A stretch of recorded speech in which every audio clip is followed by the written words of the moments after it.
If you're creating videos for YouTube, stock footage can be an absolute savior for you. It can massively reduce the amount of footage you have to shoot, and in some cases completely eliminate the need for it without compromising on the quality of your videos. So in this quick video, we'll show you 5 different scenarios in which you can use stock footage from InVideo's inbuilt media library to make your videos look more appealing and get more views.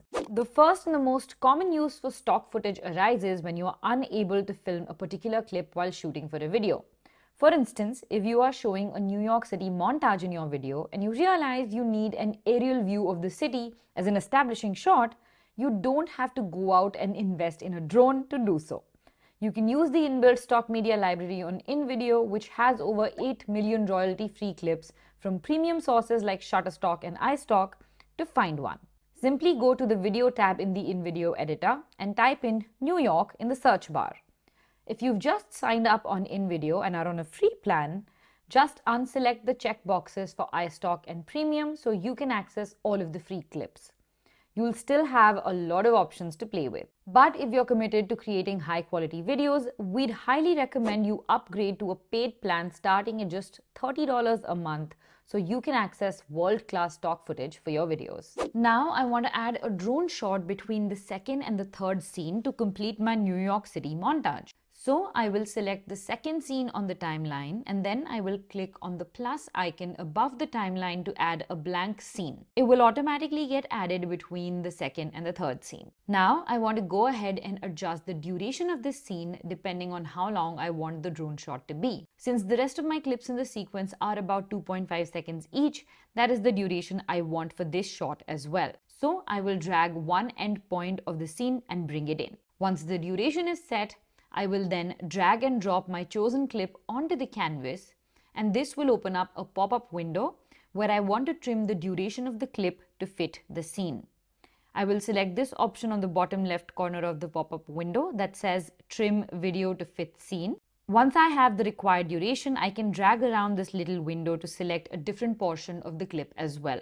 Once I've selected the portion I want to use, I will click on Add, and now I have a beautiful drone shot of New York City to complete my scene without having to go out and shoot any footage. The second most common use for stock footage arises if you forgot to film a particular clip or sequence while you were shooting and cannot go back to do it again. For instance, if you were shooting a hiking vlog and you realize you need a few close-ups of hiking through the terrain to get to your destination that you didn't film, you can once again access the stock media library on InVideo to find close-ups of walking shots. Make sure for clips that you want to substitute for missing footage, you try to match them as closely to your own clips as possible. So look for similar terrain, a similar style of location, and similar lighting. For instance, if your hiking shots were taken during the day but you use a stock clip that was filmed in the evening, the stark difference will make it apparent that you've chosen stock footage.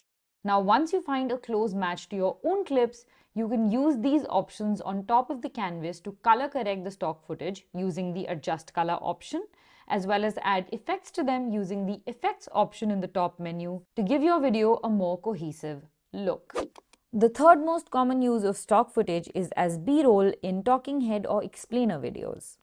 B-roll refers to footage that supplements your main footage, and it is super useful for providing context to your story, tying clips together, and for covering up any mistakes that you make while editing.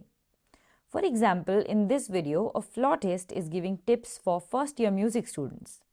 In this particular part, she's talking about scheduling practice time. So we can supplement this with a B-roll of someone scheduling tasks on a calendar, and we can also add a B-roll of a flute practice session, and that instantly makes the video more interesting. The good part is that you can find stock videos and images for almost any scenario on InVideo, so you don't have to worry about obscure video topics. Another scenario where stock footage can come in handy is as background for text slides and transition clips. For instance, if you have a text slide in your video where you shift from one point to the next, you can use high-quality videos as backgrounds for those text slides. Take this video, for example, about 3 ways to beat stress. I can use this calming video of waves crashing against the sand from the InVideo library as a background for each point I am about to make, or any quotes that I wish to share. This creates visual intrigue and adds to the narrative of calmness throughout the video. And the fifth and final most common use for stock clips is as primary footage in certain tutorials, advertisements, and educational videos. For example, if you're making an educational video about relationships or a short advertisement for a medication with a voiceover narration, filming for these can get quite expensive and time consuming. In these scenarios, you can easily find stock clips in the InVideo library to save on both time and money in your video creation process without compromising on quality. And those were the 5 ways in which you can leverage stock footage to take your YouTube videos to the next level.